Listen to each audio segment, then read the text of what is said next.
Can you hear me on your end? Might need to fix my equipment here. Let me just fix this real quick. Yeah, I think I need to fix my equipment.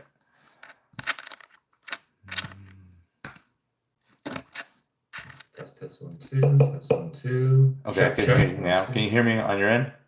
Yeah, I got you. I got you nicely. Okay. Let's see if you can hear me okay? Yeah, I can hear you fine. Everything's good on your end. Cool. All right, I have my microphone. Let's see if I can just turn the volume up a little bit. Check 1 2. Test 1 2. Test. You're good? Yep. Okay. So we'll just wrap for like an hour or something. Is that okay? Yeah, that's fine. It's perfect. Yeah, we'll cut off at 11 or whatever whenever we need to, but yeah, I won't keep you past 11. So thanks so much for taking the time to meet up with me, man. I wanted to connect with you since first meeting you at last year's Awakening of Consciousness conference here in Los Angeles, and that was that's continued to be a way that I can meet people, and I just love meeting people in this space. It's just conferences like that bring together so many different people, and I moved out to Los Angeles 2.5 years ago. So a big part of coming out here was being able to meet people with greater fluidity, and it seems like people are willing to connect and eager to connect and excited to connect, and I welcome that because I like connecting. Right. No, well. Are you a sociable person? Do you consider yourself like an extroverted person or an introverted person or a hybrid? How do you? I would say hybrid. Yeah, I spend a lot of time within myself. A lot of time talking, going over things, but then I'm also around a lot of different other people as well, just communicating, networking, or just expressing psychedelic opinions and thoughts. Yeah. So what does your schedule look like these days? Because I think are the hours that are represented on the church on the website accurate? Friday, Saturday, Sunday, that's when you're like doing work there on the land? Yeah, definitely. Those are like the days where pretty much I have the guys or some of the members of the church come by. We'll have ceremony usually Friday night, and then we'll sweat Saturday morning, and then usually Sunday's just like a cleanup, wrap up things. Like yesterday, I had somebody come out and we had a sweat, and then the day before we had some more people come by and just chat and kind of want to get to know about what's going on at the church. They actually flew in from West Virginia, so it was kind of cool that someone found us online and then wanted to come all the way from out of Virginia and come and sweat and kind of just discuss about furthering their more expansion within psychedelics. Yeah, one of the ladies, her fiance, he has a TBI. He fell and kind of injured himself a little bit, and so she was just looking at other things to help. And she said she came across the church, and so they were just out here a couple of days ago. And yeah, it was just cool to see them and work with them and continue to pursue helping people with this earth-based medicine.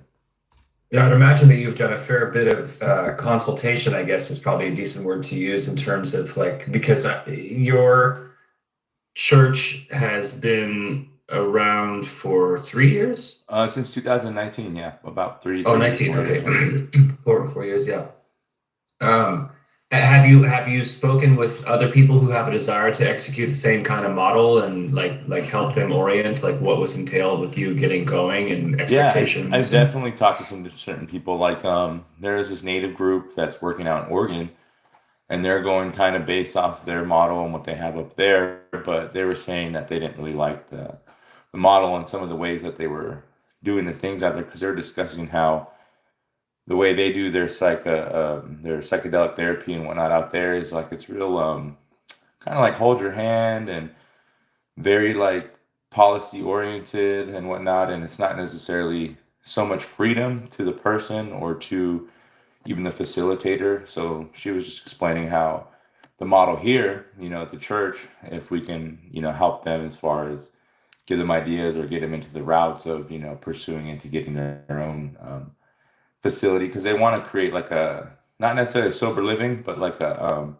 for people who are recovering and people that want to come and get that type of healing through that way, especially in the native community. So that's where they were trying to work with me on that. And then also, yeah, I talked to some other people out in like Maryland and other places. Like right now, they're trying to get me on the psychedelic task force in Maryland to help them out there, but going through a little pushback just because I'm a California residency. But I was just explaining to them, I was like, for someone who's done this over 200 plus times, you would want to have that on your side versus someone who might have all this paperwork that looks good, but maybe it's only done maybe 5 or 10 ceremonies max, or maybe even less than that, and they're really book smart and very on edge and the cutting edge of that stuff. But for me, what I've noticed is doing the work I do, some of that stuff, like I always say, it doesn't necessarily apply because it's different when you're dealing with someone spiritually or coming into someone who's actually getting put into a deeper state of consciousness and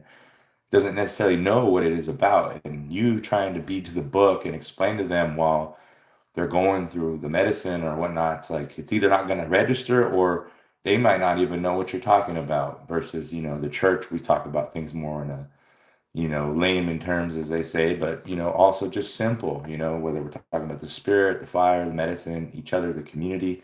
Because I go to some of these psychedelic communities and man, the way these guys talk and some of the sentence structures and how they use their words, I'm just like, man, like I get it, but at the same time, what are you trying to tell me out of something like articulate or some polished stuff? But it's like, do you sit with people all the time? And in a ceremonial setting, I've heard all the other stories, of people in their living room, people outside, people in a closed environment, but I still yet to hear stories of like what I've heard at the church, whether it's my personal stories or other people's experiences. And so that's kind of where I'm trying to continue to push that and also just push the truth in psychedelics because I feel like a lot of people out there, it's like 50-50, not to say they're right or wrong, but there's just not enough data and proof out there for people to be like really throwing it out there versus, like I said myself, I'm just speaking from experience and seeing it firsthand. I'm not speaking it because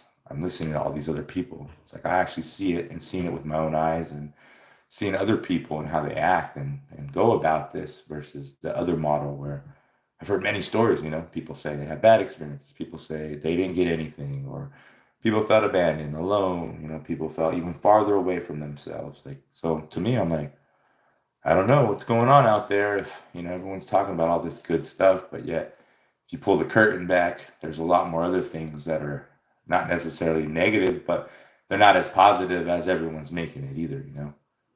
Mm-hmm. Are you using technologies, medicines, sacraments every weekend? Is that something that you're regularly doing yourself? Do you participate every weekend without fail as a matter of cost, or does it vary depending on circumstances? Well, on a busy month, we can have 4 to 5, but on regular terms, it's like between 1 and 3 a month. So yeah, it's pretty frequent, and Mm. as far as cost and everything, everything's free. Like I always say, everything's free, no charge, and yeah, that's one of the good things I like about it as well. Because I've noticed majority of people have some type of price, whether it's Sure. subscriptions, product, traveling, whatever, integration, training, all, and I'm just like, Yeah. okay, well, what does that have to do with myself getting help or like my spirit? Like, if need help and I got to go through this integration and all these classes, and just for me to get here, it's like, man, I don't know. Just if I'm an honest person outside of like trying to build my resume or wanting to look cool or make some money, it's like I'm not gonna really dig that because I'm like, I need help. I'm not trying to be the cool person or try to make some money or be qualified in this field. It's like I've tried everything. I've tried diet, I've tried this, I've tried that, and man, I just things are hard. And I feel like all the modalities that people have out there, they just don't appeal to those people, because I get emails from them reaching out to me saying like, oh, I tried to go here and this was $2,000, this was 1,500, this was 900, this was 3,000, this was 5,000, and I'm just like, man, like it's free here. And I'm not saying it like that. Obviously, it costs money. I'm paying for a majority of things outside of like sponsorships and people that are helping me. But for the most part, I'm paying for most of this myself. And I'm just saying that because, I have the means to provide for my church and for the people. So I know a lot of people don't always have those means, and that's why they do want to work for money, or they do want to get into a lucrative career that could possibly, bring them a good income or a six-figure salary, Right. being a coach or Yeah. whatever it may be. Right. How do you support you and yourself and your family? Like, what are the revenue streams for you that you've established for yourself? Well, like I tell people, I come from Morongo, Band of Mission Indians. It's a billion-dollar tribe, and they pay their tribal members every month. So we get a Got per it. capita every month, and so basically that's where I get my means. And I'm able to Mm. not only take care of my family, but get the church going and be able to set up things and provide food and everything that is necessary. Got it. So what I asked earlier about whether or not you're using mushrooms every weekend, is do you have a practice, a personal practice where you're in the habit of taking mushrooms every weekend yourself, or do you use them every week, or what's your personal like ongoing relationship? Because I know you're facilitating for others, but what's your practice? Are you taking 15 grams every Saturday afternoon? Yeah, so my regiment would be ceremonial use only. Because when I Yeah. first started getting into using medicine and using it to help people, I did try it, because just all the talk and all the discussions of microdosing and everything, I gave it a shot, and I didn't necessarily like it because it kind of put me into the zone of when I was in ceremony, and that zone's very expansive, and I say like very omnipresent, and so I didn't really like that feeling because, excuse me, I like this feeling, where I'm like more here, I'm more centered, I know this spot, but when I want to go into that space of consciousness or that awareness, I go to the Wamkish, to the big house, our ceremonial space, to where all that can be contained. But it's like out here, I would say it's like the Wild West in the spiritual world, because it's like out here, nothing gives a damn. Like from technology to this to that, like nothing is catering the spirit. It's kind of like, it's just this fun, free, everything, don't give a damn. Let's just trample over everything type energy. But then when I go into the Wampish, like I said, it's like I bring that back in from when I burn the cedar, the sage, the tobacco, the water, the fire. Now all that is older than, like I said, computers, TVs, all this fake stuff in my house, the wiring, everything. So it's like I'm able to hone in, and then when I'm on a microdose, it's like all that stuff emits. I tell people everything emits frequency, from a computer to a TV to the circuits in your house. So like I said, when I'm on a microdose, it's like everything's just it's going, and I'm like, no, I'm not here to do that. Like I don't have a headache. I don't have the this. I'm not here to just like, if I'm gonna go big, I'm gonna go big. So when I do go in, yeah, I take between, it could vary, I could take 4 grams, 5 grams, 10 grams, 15, 20, it just depends. But my base dose for most ceremonies is between 8 and 13. That's like my base dose, like if I'm with a new person, I'll take it a little easy, I'll take maybe 4 or 8, give them maybe 2, 3, or maybe 1.5. And then, yeah, we go in. But if it's working with people that are like someone who's continuing, want to come around and do it, or some people even recommend it, like, hey, can we do a high dose ceremony? And yeah, that's when we'll go like 15 plus. And yeah, I love it. I love it that way, because I feel like every time I go in, because people ask me this too, they're like, well, why do you got to take the mushrooms all the time? Like if you're where you need to be, then why do you got to take it? And for one, it's like I want to be there with the person. I don't want to. I feel like when I run the ceremony, I feel like if I didn't take the medicine, I feel like that's lazy. Like that's a lazy practitioner. Like that'd be like me in a lawn chair, and I'm just like, yeah, here you guys go, and have fun. But it's like, nah, I'm gonna go in there with you, and I'm gonna get my healing that I need for myself. But I'm also gonna be in there to navigate and feel and understand and be there with you, not just to be like, yeah, that's your own journey. You need to go through that. I'm here to hold your. No, no, no, no. I'm in there. I'm in the whirlpool with you. You can't sit there and tell me like, oh, you don't know what I'm going through. I may not know what you're going through personally, but in this moment right here, right now, where we're sitting, yeah, I can feel this uncomfortability. I can feel the anxiety, the sorrow, the woe, the anger. Yeah, I can feel it all right now. But like I said, if I might not be on the medicine, shoot, I could be thinking about like, man, when am I gonna go to sleep, or when am I going inside? Or man, I can't wait till tomorrow. It's like, no, like I said, when I'm on the medicine, I feel like I'm more in the present moment, and then also I just love going there because everything that I've built outside of, materialistic things and whatnot, my money getting me what I can buy, that spiritual teaching and those understandings have taken me far in life. They've taken me all over in the psychedelic space, from conferences to being on, big television things like CBS Sports and other things like that. And yeah, so to me, it's like I love it, and there's proof in the pudding, whether it's myself or anyone who's ever been here, And yeah, I've had a couple people that have said whatever they said, but I believe also that the psychedelic community, they're not teaching responsibility within people either. Like, instead of someone taking accountability for their own faults or what they've done, or maybe even how they go into a space and judging a space, or thinking that they can prejudge a space and go in there and criticize a space and judge them, when at the end of the day it's like, you're coming here as a guest, and you should take that in consideration and understand and humble yourself, and not just think that just because you have this understanding of what you might think a Native American is, or an Indian, or whatever you want to call them.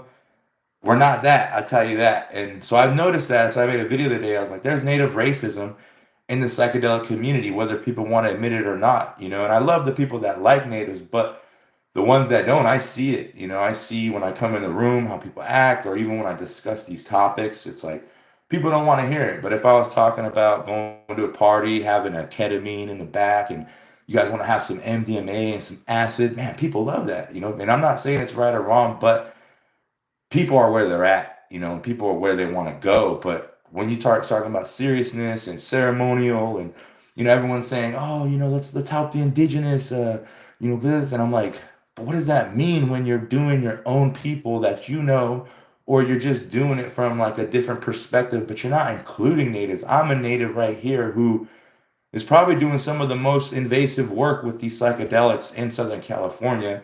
One of the only Native American owned, operated, psychedelic churches in Southern California and whatnot. So like, I hear all these people talk, but I'm like, you guys must not want to know the real deal, because you guys just want to have fun. It's like my medicine person that I go to. He's like, man, people just want to fornicate.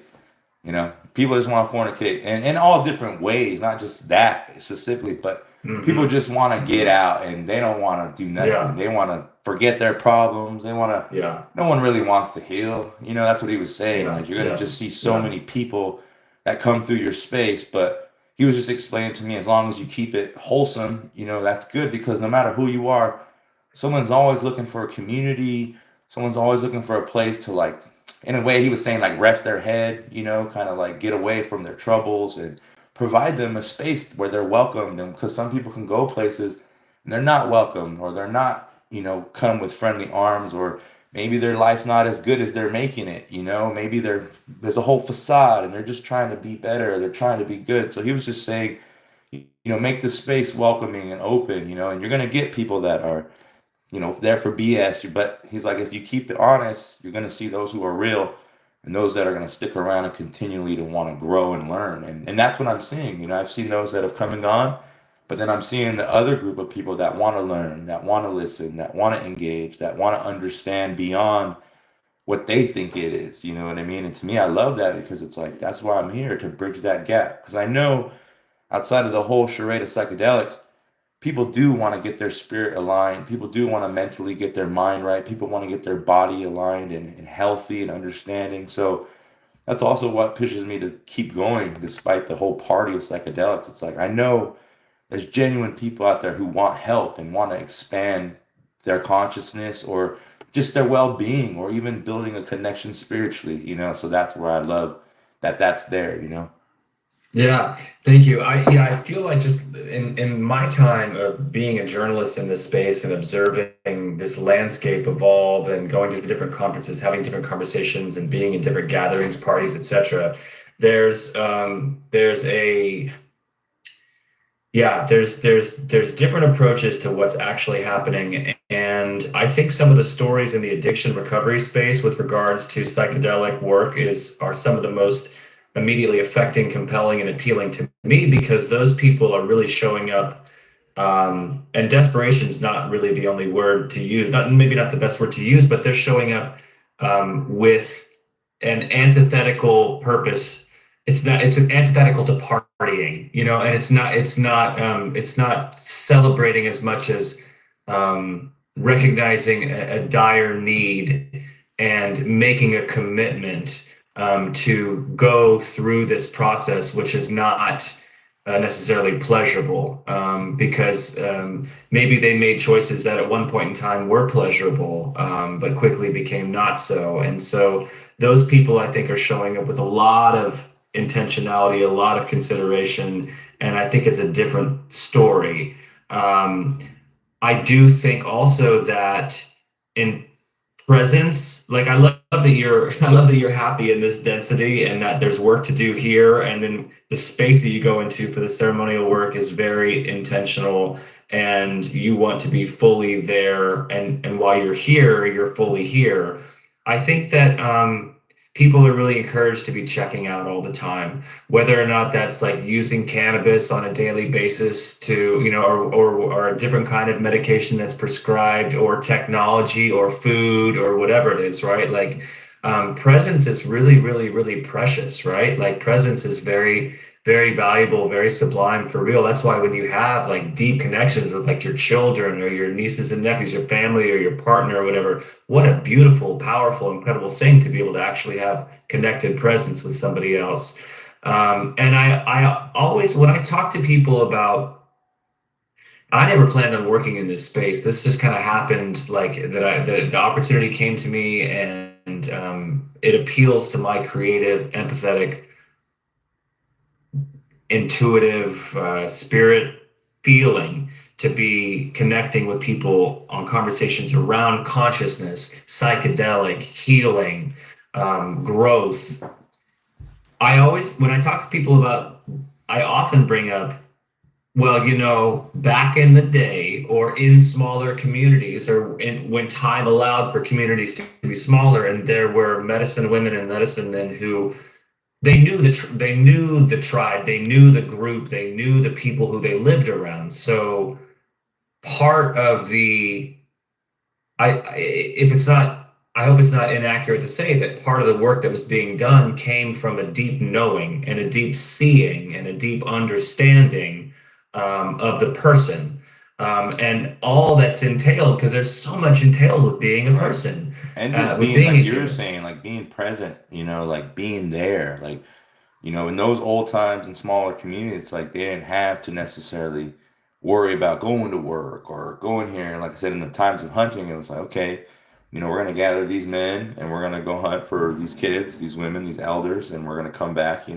like I said, it was more in the moment, everything you did was right then and there. It wasn't like, oh, I'm gonna do this tomorrow, I'm gonna do this next week, I'm gonna do this next month. It's like, no, right now, we're gonna go get food and we're gonna come back. And in that moment of getting food, you like you said, you're gonna see kids smiling, kids running around. You're gonna see women smiling, women, grandmas. Everybody's gonna be happy. Like I said, it's part of the community. And then even in the trials too, when people get hurt, people go through, death, people go through sickness. It's like you're there. You're there. It's not like, okay, we're gonna send them to this hospital and we'll go see you tomorrow, or we'll see you when we don't have work, when whatever it may be. It's like, no, we're gonna help you right now. Like we're gather everyone we can. It's gonna be right now. And that's another reason why I like the ceremony, because it puts people at the present. Like I said, Mhm. tomorrow never happened.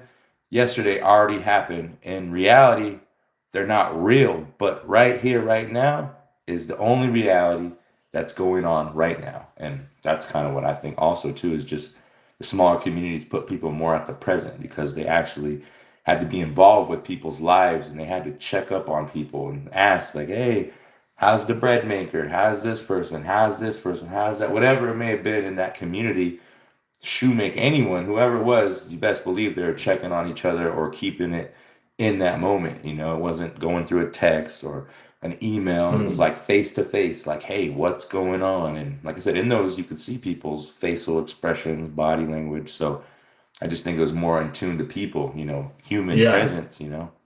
Yeah, you said early on in this conversation today, that you're talking in the psychedelic community right now. What does psychedelic mean to you? I mean, at first it just meant like expanding yourself, but now I don't even know because I've just seen so much. I'm kind of like losing faith in the psychedelic community. So I don't really understand anymore about the psychedelic meaning. I mean, I guess just change, that's how I seen it in the beginning was change and it's still changing, but yeah, that's all I got on that. Yeah, yeah, yeah. And we'll dive into a little deeper. Your origin story. You were a football player with aspirations to play professionally, collegiately, and it apparently course changed. You found that that was not going to be suited appropriately for you, and you got back into getting in touch with your native, your indigenous roots and community, and started being a part of activism in those communities, and then wound up feeling like being a leader in the capacity that you are now, an organizer, an advocate, was the sweet spot for you. Um, what have you learned about being human over that time? Because there's a lot of we have a lot of speculation, especially at times like in this country right now, where we're coming up on an election in the U.S., right? And there's such incredible animosity, towards each other at this time.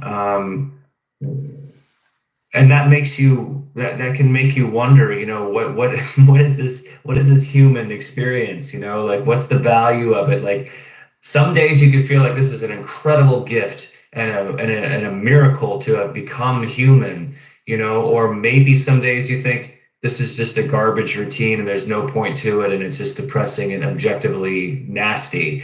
Like, so what are some of the takeaways that you've had, whether or not you're in a psychedelic experience or a sweat or just walking around the house or whatever, driving and work, playing with your kids? Like, tell me about being human. What is being human about to you? Well, it's like what you said, there's days where it's really good and there's days like, dang, like, are these guys ever going to wake up and see the real gift we have? Because I feel like people can't necessarily understand that. So I was talking to my friend the other day. He's a Navy SEAL vet, and I know how much he's really patriotic and whatnot, and really loves his country. And I was just expressing to him, I was like, look, man, I was like, I wish the government was fully transparent with its people. And I was like, what I mean, I was like saying like, the treaties and everything that the government ever did with us. I was like, I wish they would show that and show the people because at the end of the day, we were trying to benefit for the betterment of all of our people, not just natives, but for all the people that were here. And that's why the treaties were made. That's why these things were put into place. And, the thing for me is like, I feel like the humans can never go to another place of betterment because those truths are never being addressed. The real history of this country, of the government, it's not being addressed. And due to that lack of truth being withheld, we're in this repetitive cycle of chaos and destruction. And so that's kind of where I'm at with my human, because I feel like my heart, it's from my people, it's from Creator Mother Earth. Like every creation has a specific role and a trait within creation, from me to the oak tree to the clouds, the stars, the moon. Everything has a role and a reason for why being there, just like an ecosystem. If you were to just rip out a main part of that ecosystem, the whole thing's gonna go to shit. And that's how I feel about the people here. Like we were part of that ecosystem, whether people want to admit that, realize that, or understand that or not. We were part of this ecosystem and we were stripped from it. We were degraded and we were just put in the back. And it was replaced by big oil, big steel, coal, by everything we see now, war, everything. And I'm not saying that we were any more different. Like I said, we had wars, but it wasn't these kind of wars. The wars we had, I feel like, were real wars, like legit wars, not us creating wars and enemies through the CIA, Mossad, all these different things happening. It's like things like that weren't happening. But what I'm getting at is I keep thinking that if, people were to actually see us, like I told my friend, you don't have to like us, you don't have to accept us, but the morals of our people would keep America alive and make America great again. If you were to fucking take care of the water, the land, the way we interact as people, I think this place would be a lot better if it adopted native morals and values. Not to say, you have to change who you are as an American. But if you're a real American, you should take care of the land, the water. You should have respect for the creations here and the things here, and not just be like, yeah, go America, we could just consume and take, consume and take, consume and take. The kids that aren't even born yet, they're gonna have to face the worst things that are yet to come from these oils and the fracking and the wars.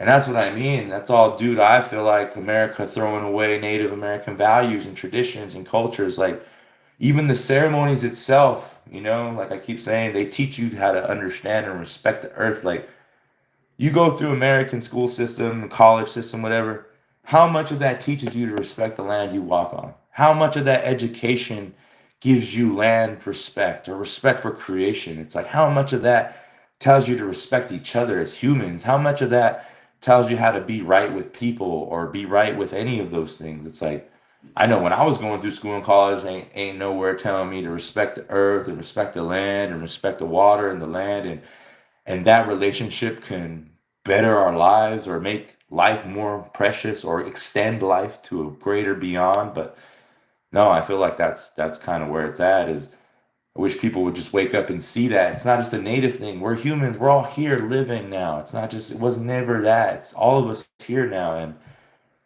due to us, picking sides and choosing, it's like the way I see it, both sides are all corporation fed and controlled by big gas, big electric. Everyone's like, oh no, Trump's so rich, he don't need corporations. How do you think he got rich? How do you think his family stays rich?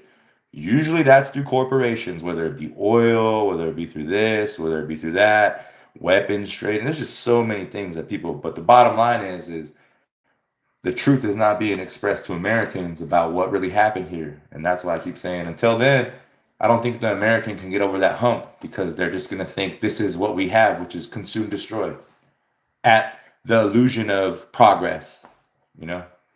Yeah. Well, I think that if you're going to come into having insights that can really inform realizations that you have about what's happening, and this concept of we're not going to progress and do things differently if we don't recognize and discuss where we've done things wrong and share the truth about things that have happened. It takes like space and work and time and containers to like drill into those conversations, right? So where do you see revolutionary acts of information exchange and like meetings of the mind, and like connecting, like what are some places that you're experiencing the work getting done to have learning experiences? Well, for one, Church of the People at the Wamkish. But two, the most times I've had the most realizations of those types of thoughts would honestly be on the front lines. Like when I would be at like Mm, a movement, whether it was No Dapple, Oak Flat, tar sands, different pipelines, the Exxon, Mobil spills, different things that I've been to. It's like that's the only time I've actually seen it, because it's like I'm there, and I'm here for this. I'm not here for that or this. And it's like these guys, they're here to stop us. And that goes to show like how much of a threat we are to their system. And that's what I mean by like, that's the only time I've thought that, because I'm like, you don't want your kids to have clean water, but you'll point a gun at me trying to protect this water for all of us, and all these other people here that are standing up for it, when you don't even care what happens to this. You don't even care. Like, America's already gave their opinion many times. And so for me, that's where I felt like I felt the most. And then even talking to the people there, it's like everyone's already on that mindset, whether it's an indigenous person or other people that have been on different fights, different front lines, different activism work. It's like they're ready and they already know, like, yeah, this system is fucked, and this stuff is all shit. Like, these people don't care about me, my family, my kids, the trees, whatever it may be. So, I mean, I've been to a lot of places and I don't even hear people talk like that, and it's like, unless obviously you're talking about like, Israel, Palestine, different things of that, you might hear things, but it's like, no one really knows what that means. Like when I used to have, I used to go to high school, I used to have Palestinian friends, and I never really understood the battle, that they had and whatnot. And he's like, man, He's like, I like you guys, you know. He's like, you guys are just like us. He's like, we're like you in our country. He's like, dude, we're original people. He's like, but now you got borderlines. And he's like, you got guys with guns and everything. He's like, dude, you cross that line, you get shot. You know. He's like, they'll shoot kids, they'll shoot everyone who crosses this border. But he's like, this is our homeland. You know, this is where we come from and whatnot. And so what I'm saying is like, you know, you only talk to people who really understand oppression or whatnot. But it's like America. I feel like Americans have never necessarily felt that oppression. Yeah, people could say, I don't have a lot of money. I don't have this. I don't have that. But it's like there's still resources to tap into, and you're just not like it's not like you're just stranded. You know, like someone could tap in. I mean, people in the homeless situation. I'm not saying it's good or bad, but they find means. They got phones. They got cookware, everything. And I'm not saying it's good or bad, but people are still having ways, but it's like other places, no, you're getting shot, you're getting murdered, you're getting put in a concentration camp, you're getting marched to your death. And I'm talking about like our people with the longest walks, prison of war camps, like all these things. So to me, it's like I feel like, Americans just don't even think like that. Americans are just like, everything's all good, Kamala got their back, Trump, whoever, everyone's gonna be like, they got our Yeah. back. And I'm like, how much of our back do they have? Like they're gonna show up to your funeral. They're gonna take care of your issues, within the community. It's like chances are it's not gonna happen. And I was just talking to my other friend about this. It's like when is America gonna realize that these people selectively pick the things they care about and everything else is disregarded every single time? Like every community's been let down to a degree. Yeah, there's people who are like, yes, they've done this, they've done that. But in the grand scheme of things, it's like, what have they helped? You know?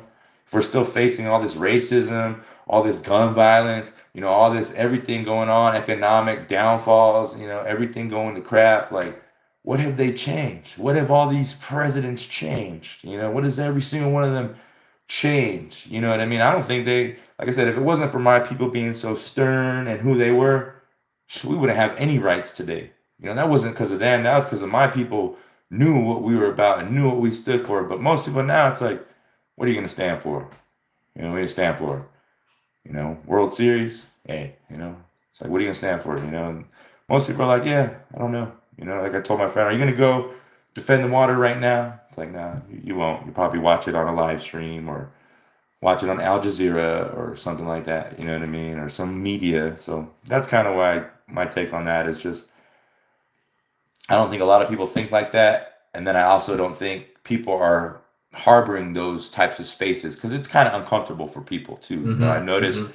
some people, when you start talking about honest truth, it just makes them uncomfortable. And Mm-hmm. I wish people would just put that uncomfortability aside and just listen and see the truth behind maybe the elevated voice change or the Mm-hmm. tone and just see that these people are really affected by this. It's not like they just want to wake up and be mad. Like when I hear people talk about indigenous issues, it's like, oh, get over it. You guys are okay. You guys get money. You guys have health care. You guys have this. But if that's people don't get it's here. Once you get hit here, everything else follows from the way you talk, from the way you sit up, the way you answer, respond, and it gets passed down generationally. Like I said, the natives were pushed to a point of where now it's like a native doesn't even know who they are. Like, even if they go into the workforce for 20 plus years, 30 plus years and do all this and that, it's like a lot of them are still like who am I? And it's like we had, and that applies to other people too, but I'm just saying, like, we had real identities, we had real reasons to be here, just like you were saying earlier, like, oh, why do I keep doing this? It's like a deadbeat life. It just has no fucking real value, no reason. It's like, natives had real value in their lives, whether they were ceremonial people, hunters, gatherers, anything, and now it's like, go to work, get a job, this, and it's like, that life, I'm not saying it's for Americans either, but it kind of is the way it's been put on. But for us, it's like we're the youngest ones to the system. Everyone else has been adopted, adopted in, and just made it their life. So for me, that's kind of where I keep, hoping that people see that it's not just that, oh, you guys get over it. It's like, no, it's a real Mm-hmm. mental health issue that was, it's not even was, it is amongst us that is very highly crucial. And it's just in America too, and that's where I'm hoping to bridge this gap with the church and the psychedelics and the people because it's big. I feel like how the natives are affected, now Americans are getting affected on a bigger scale because there's more Yeah. Americans, there's more of this, there's more water, being taken. There's more oil. So it's like now it's getting put on a bigger grand scale. And that's kind of what I'm hoping people can learn through myself, the church, and communities in the Native America, because it's like, I feel like we could be a good ally to America, especially with getting through some of the hard times, because I feel like Mhm. America, like I said, they don't know that much hard times compared to Mhm. what the other people. It's like, oh yeah, whatever community you're by, it's like, yeah, I bet you that community's never been rounded up by the government and just taken somewhere. You go to East LA, it's like no one in that circle was just rounded up in East LA and marched over here to this mountain to die. Like someone in South Central Watts, like they're not getting rounded up by the government and executed. Like, you know what I mean? It's like that stuff actually happened to our communities at large. Like I said, no one's getting that right now. And to me, I wish America would just wake up and come together as one, as people, because we know what we need as people. We all know what our communities are lacking, what they have good, and I feel like if people were to come together more, it would be awesome. But like what, you're saying, these politics, it puts communities at each other and it makes everyone argue, or people want to just hate on you because you're voting for this or that, when it's like, Yeah. we should be coming together as people and talking about what we need instead of giving it to these outer powers who just don't care about us. Yeah, yeah, Shane, thank you. And that's what I was kind of getting at too. I wish and I wondered if you knew about or were inspired by, I would like to see more accessible containers for uncomfortable conversations.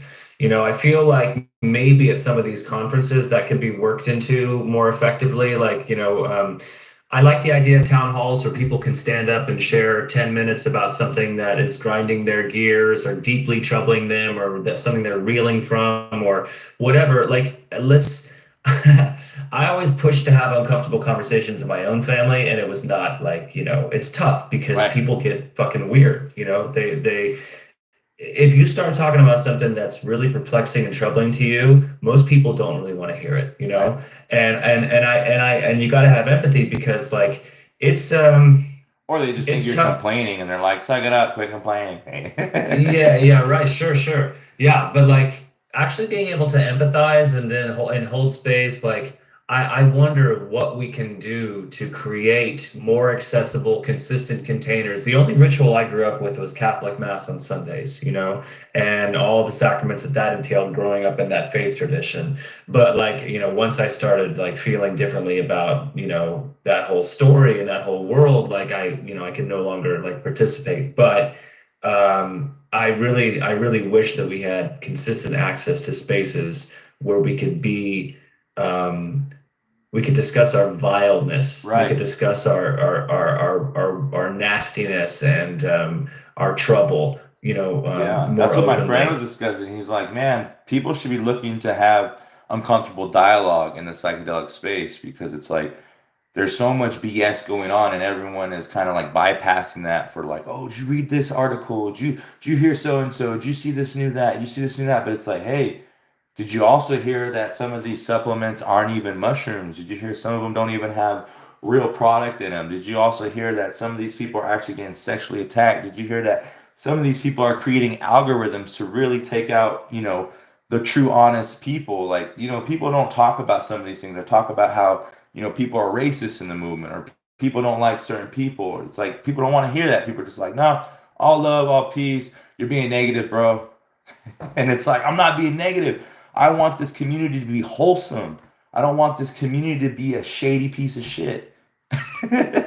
It seems like it has the potential for a community at large to make more effort than less effort to have the hard conversations. I feel like overall it has the potential, because if by nature being a part of the community entails doing the work or taking the hard look, you would think that maybe the kind of honesty, the kind of integrity that's necessary to like be in that space. But as you said, like it really depends on the individual actors. Yet, Shane, you are willing to take in anyone into your church, correct? Yeah, no, I was just thinking that on the porch today. I was like, man, that sucks how most people don't realize like the stress this is of just letting strangers like come into your whole family dwelling and fucking just, they're either gonna like it or they can hate it. They could talk shit. They could I don't know. I think about it on the porch today, and I was like, well, I was like, thank God for the strength though, because fuck, this shit is hard. It is, because I know a lot of people don't roll like that, like they're not just gonna let. That's why people rent out Airbnbs or they have different properties or they. But it's like I do all this in house, and I do it where I live and I enjoy myself, and I have my space for myself and my family. So, I kind of wish people would see that the honest work that's going on. And I know they do, like yourself and others that welcome, what I do and appreciate what I do. But I want the whole at large to see because I feel like people, like I keep saying, they can move farther with what they're doing or they can move deeper into these states of consciousness and understanding instead of just kind of like, because to me, it just seems like a party. It just seems like a party and a bunch of like techies and different people trying to make money. You know what I mean? And I have yet to see the real wholesome group come out. I've met micro versions of it, but I definitely want to see a group of people just be down for the truth and like not be with all that like extra stuff because some of it just seems like too much extra sauce on it and it's unappetizing. It's kind of like red flagging like all over, you know what I mean? Like and I feel like people don't look at it like that. They're like, "Nah, that's cool. That's awesome." And I'm like, "Man, that screams red flags all day." Like all day and people are just like no it's good they have a good integration program they give out microdoses they get me certified and I'm like but what does that mean you know Yeah, yeah, for real. Well, when you when it blew me away to hear last year that this is something that people can make arrangements to do with you. And how does it work?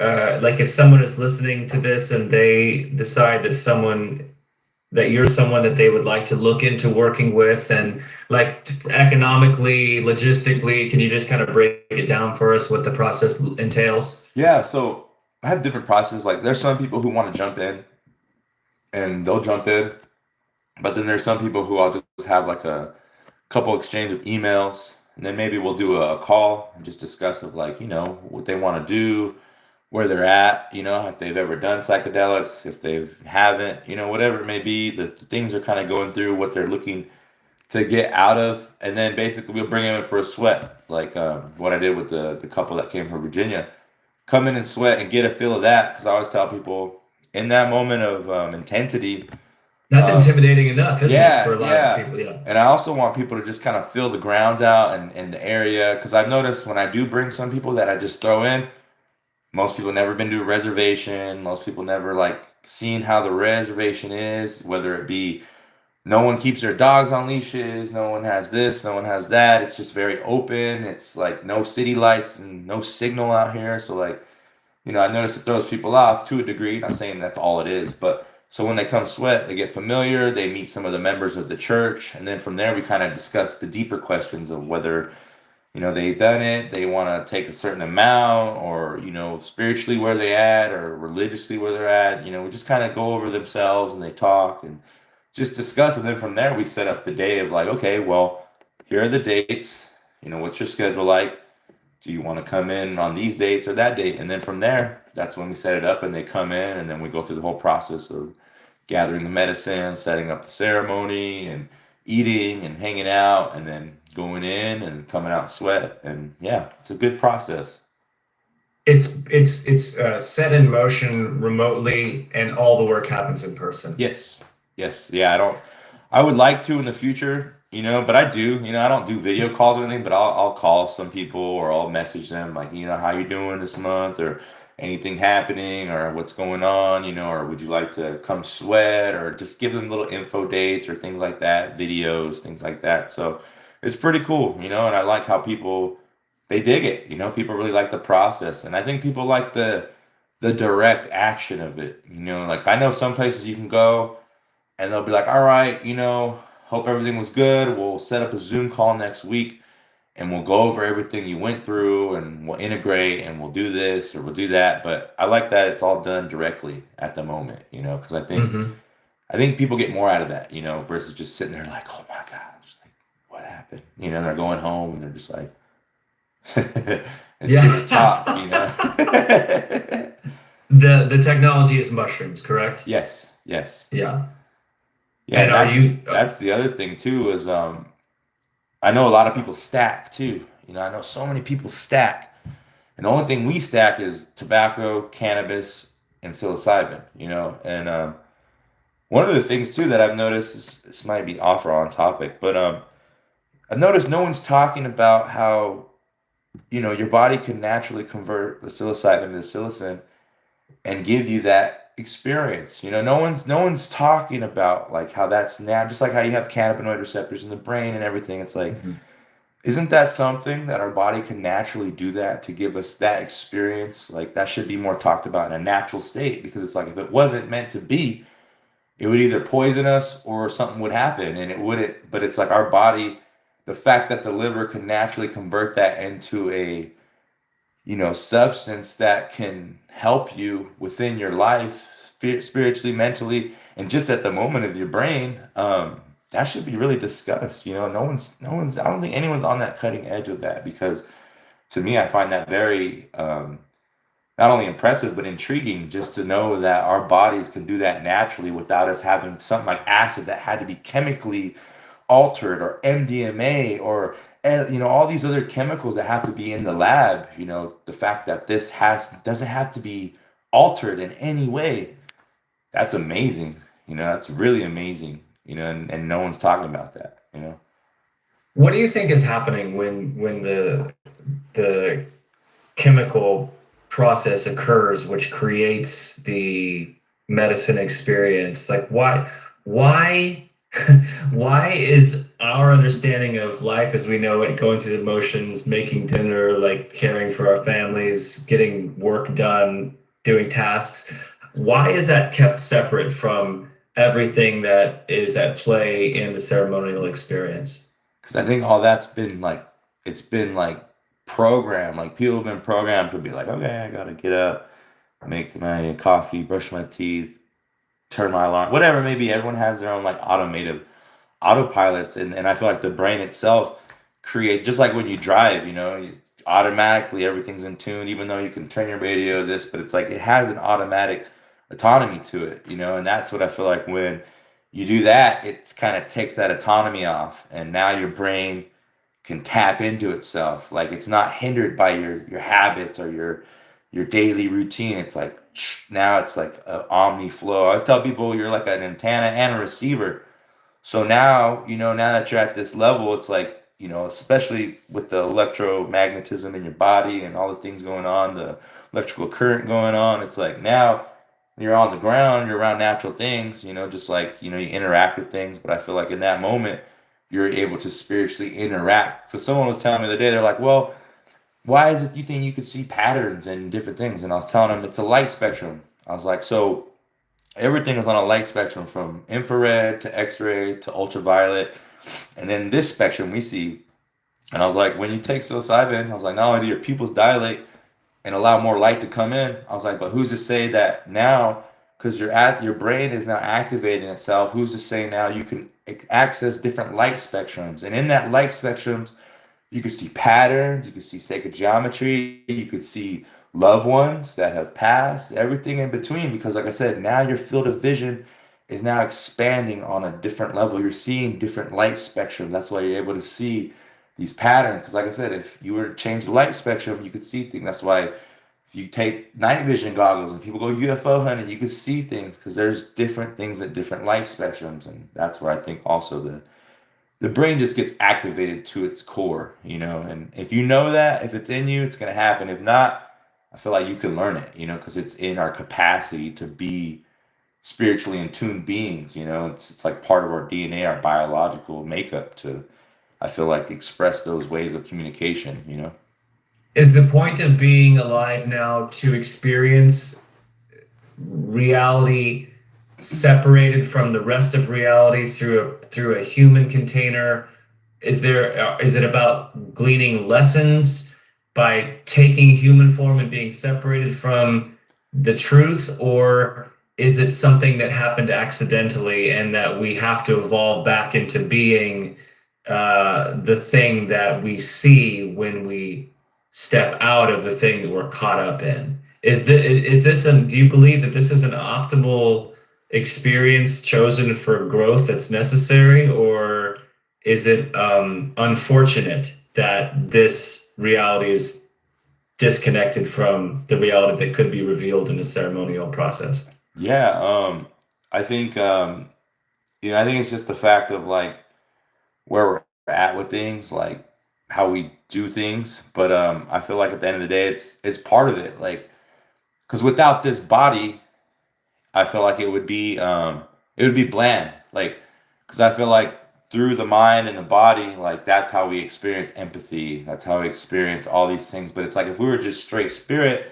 I feel like the spirit is beyond like empathy and emotions. Like as I like, I feel like we're the only things that have the capacity to put things in good and evil. I feel like every other creation and element doesn't look at terms in good and evil. It's like they just do their thing. So what I'm saying is, I feel like this experience is honestly good or bad. It's the best. I was just talking to my friend about this the other day.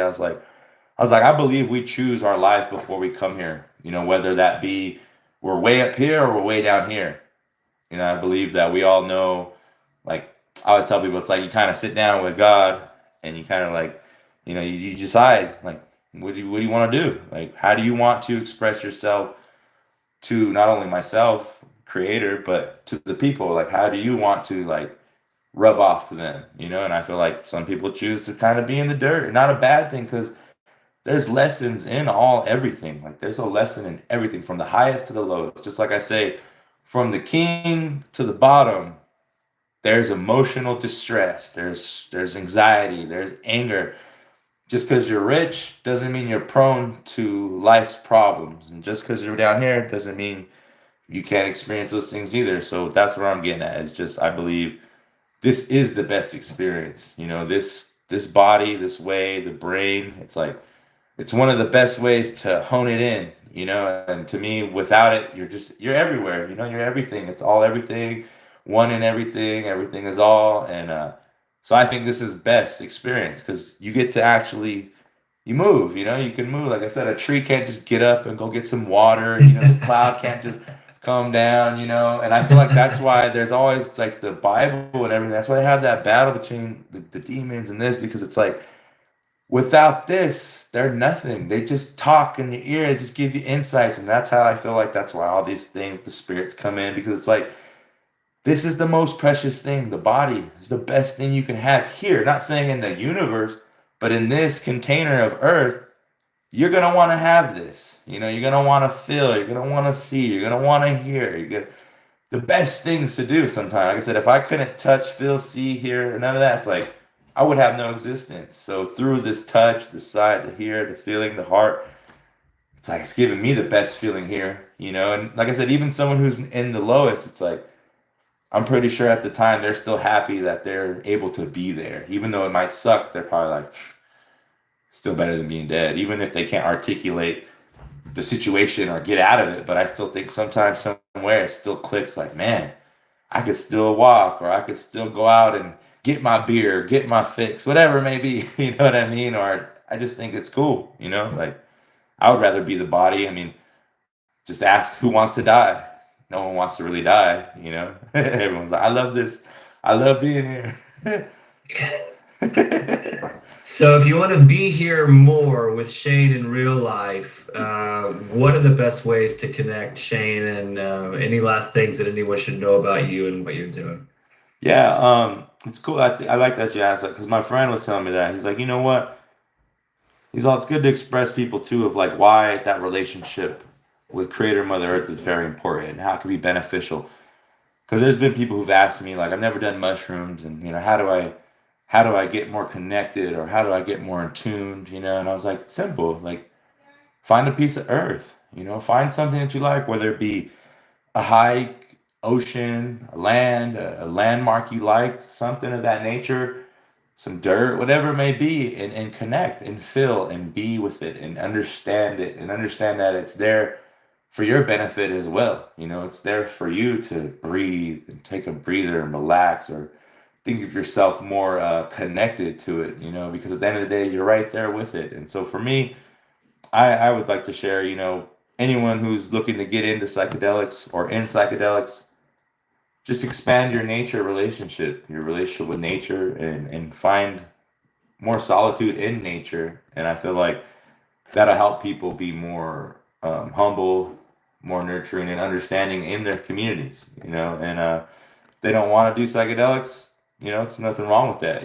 I feel like there's still good people out there who don't need to take psychedelics, and there's people who have these thoughts and feelings already without taking psychedelics, whether it's taking care of the earth, taking care of your community, your body, your mind, your spirit. So at the end of the day, just thankful to be here. I'm glad that everyone's hungry to expand their consciousness and expand their mind and their body and their spirit. And I hope that we can all come together in a good way, because that's why I'm here. I'm not here to cause division or spread any problems. If I'm going to say anything, it's just because I might know that's full of shit. But at the end of the day, it's all right. That's on them. That's what they do.